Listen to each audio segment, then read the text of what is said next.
The Two Fridas by Frida Kahlo. This is the painting. I will give you 15 seconds to contemplate it.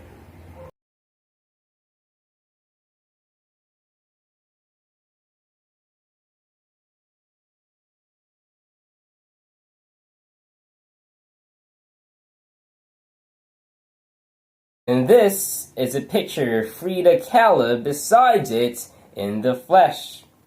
This was completed sometime in 1939, a time when she had just had her divorce with Diego Rivera, her husband, who, ironically, she remarried a year later.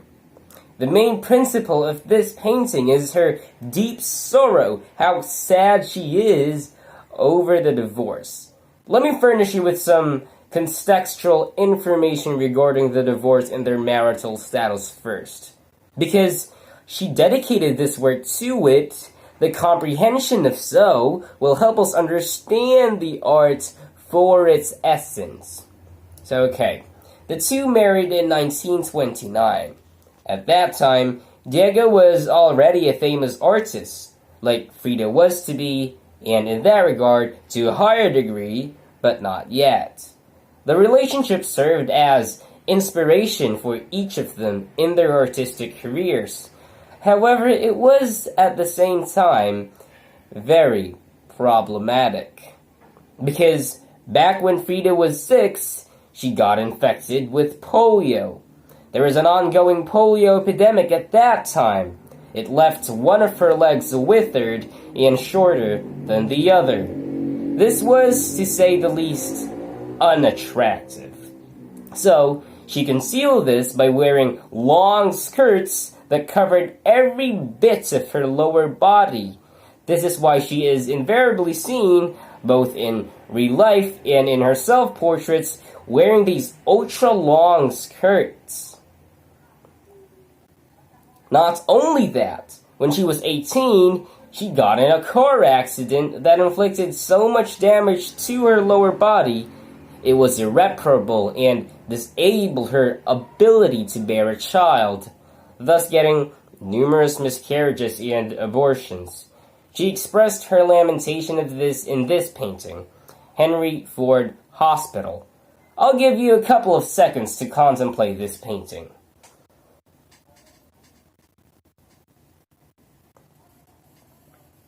Alright, that's enough time. Diego was very upset about this, to which Frida was upset. She was upset at him being upset. So, they sought solace in extramarital affairs. Diego was a womanizer. For your information, he had had 2 wives before marrying Frida, the last of which, Guadalupe Marin, this is what she looks like. He had 2 children with these girls. He ditched Guadalupe, divorcing her and his children to marry Frida. And his infidelity didn't stop after marrying Frida. He continued cheating on her.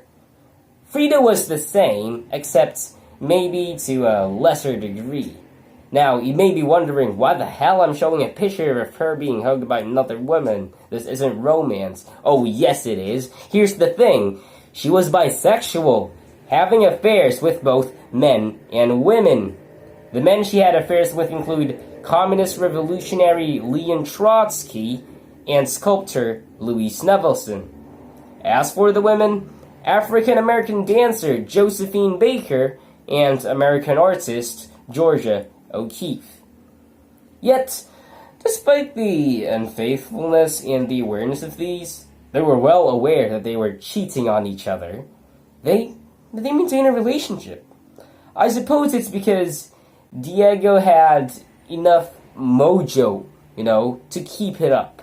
If you look at this description of him, he is very special. Or, he's another description of Diego according to Frida. Frida wrote this in her diary.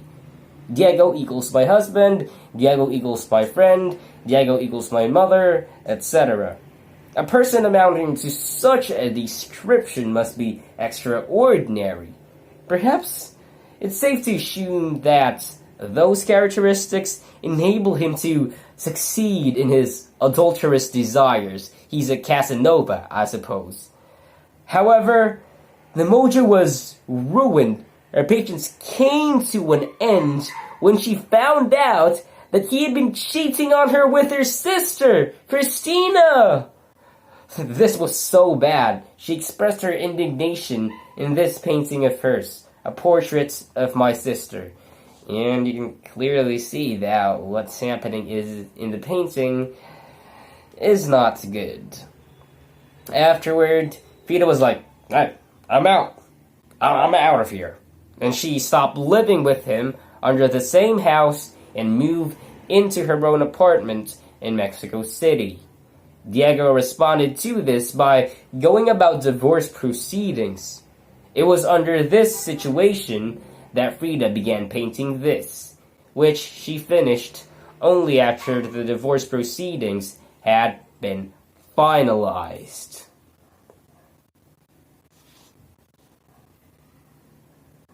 Now that we're done with the historical context, let's move on with scrutinizing the painting itself.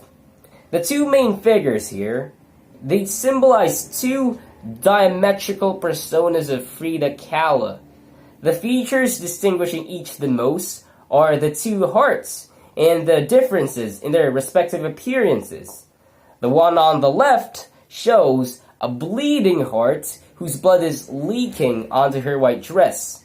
The one on the right shows an intact, completely normal heart. What this means is that the one on the left symbolizes her profound sadness over her plight. As I said, she was going through a divorce by the time this was being painted. Furthermore, it is accompanied by European attire. That white dress right there, it's European. The one on the right symbolizes her Mexicanness and her love for it. That dress is traditional Mexican style. Moreover, if you observe more closely, let me give you a closer inspection.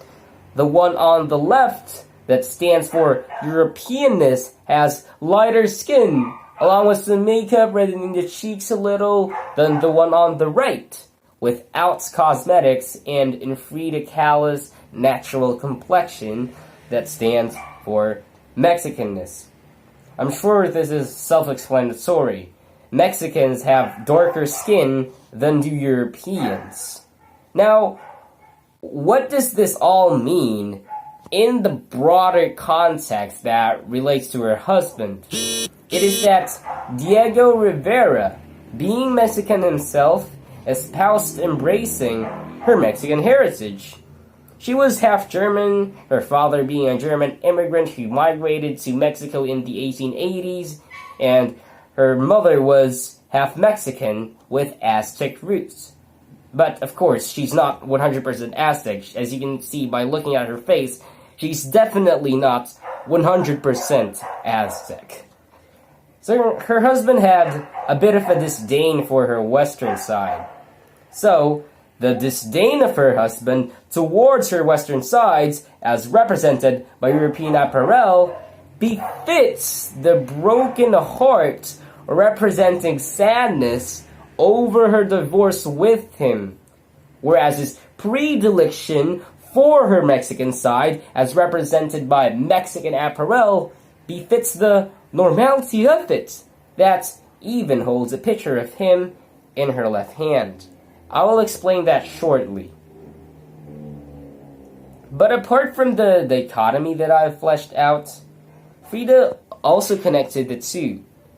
You see, the two figures are linked by the artery that connects both hearts. That thin red thingy right there that I've encircled, it symbolizes how, despite the difference between the two sides, she still considers them as parts of what makes her herself, parts of her singular identity.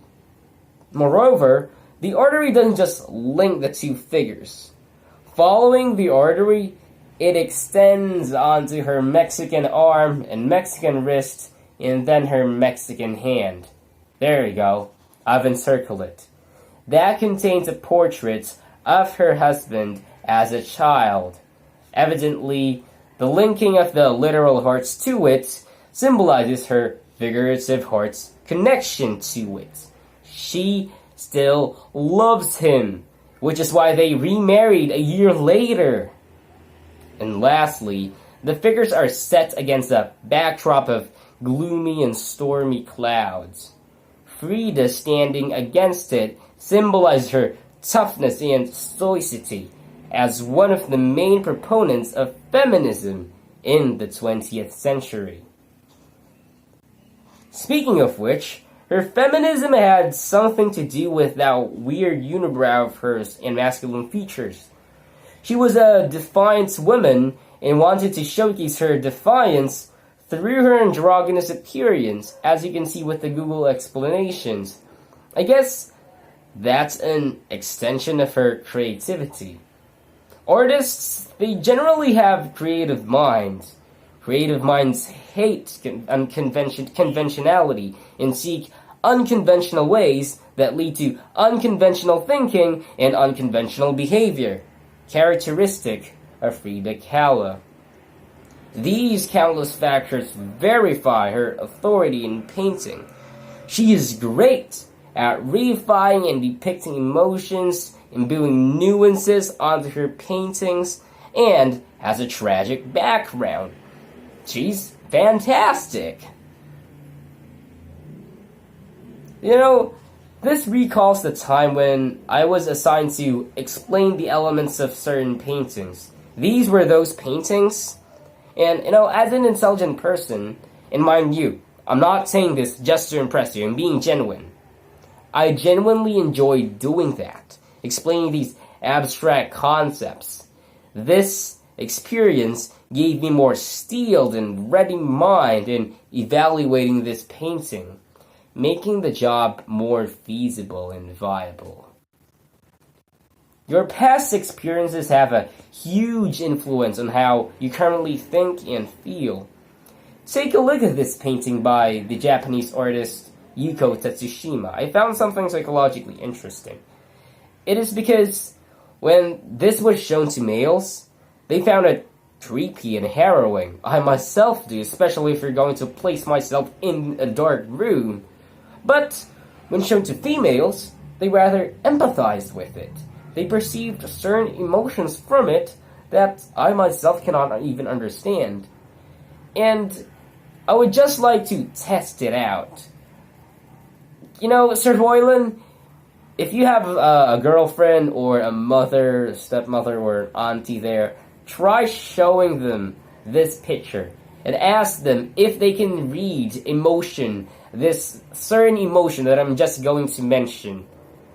And to spoil you, I'm going to say it right now, the emotion that they'll probably say that they see. When this was shown to women, the survey showed that the women saw the girl as helpless, crying for help, afraid, terrified, and she's asking people to help her even though she feels helpless. And the women say that they just want to empathize with her. They just want to help her and form a relationship with her. The reason why they think that way is because they're females, and the female brain is hardwired for empathy, whereas the male brain isn't. That wiring, the prerequisite, and its emotional consequences caused them to interpret this painting, this particular painting that is showing on the screen, in their way and in their words. Just like my intellectual background caused me to evaluate this painting in such a long, thorough, and detailed manner. And in the same vein, the fact that we are absent of our respective experiences. For example, I didn't experience being a woman, and those women, probably most of them, didn't experience having to analyze certain paintings. The fact that they didn't experience that is the reason why I wasn't able, and they wouldn't be able to do what we were assigned to do. So anyway, that wraps up my report, Sir Royland. And thank you so much for listening. Goodbye.